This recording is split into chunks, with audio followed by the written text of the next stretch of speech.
Police say they killed the man after he came to a stop along the highway. Jennifer Dowling standing by live tonight in St. Helens with the very latest for us. What can you tell us, Jennifer?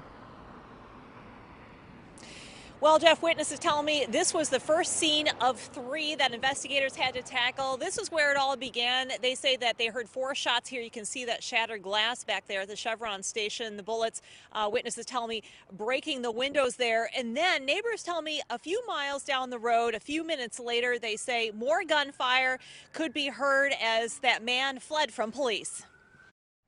It just sounded like pow, pow, pow, pow. It was super fast. Angela Laird and her family awoke to the sound of rapid gunfire outside their home at Columbia and Cherrywood in St. Helens. My husband and I both sat up in a panic, thinking, oh my gosh, what was that? Like, was that gunfire? Another neighbor who was taking a walk actually saw a man drive by in his truck and start shooting with police not far behind. They didn't have their sirens on. They were chasing him. They had their lights on, but they didn't have any. There was no sound. They didn't have their sirens going. Just about 10 minutes before, the man was accused of pointing a gun at an employee at the Chevron station about a mile away. I came in and I was purchasing things and I noticed some sound to my right. I turned right. I saw a man holding a gun to an employee. Witnesses reported that he fired around 4 shots, potentially from his truck, shattering the windows at the gas station. But as he drove away and we were trying to get the plates, when he turned right, he started firing at the store and everyone got down.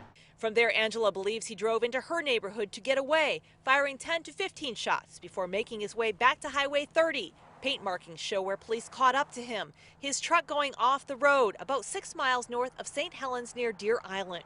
A witness sent us these pictures of bullet holes in a bystander's car and reported that the man tried to carjack someone while trying to escape. In the end, police say they used deadly force and killed him. They wouldn't confirm if they used a weapon or a vehicle to stop him. I could have been going to that store to buy a candy bar or something and got shot. Residents feel fortunate nobody else was killed. People are really lucky that they didn't get hurt. I'm thankful that nobody else was injured. It could have been so much worse. And police have not yet released the man who's accused in this shooting, the man who is dead tonight.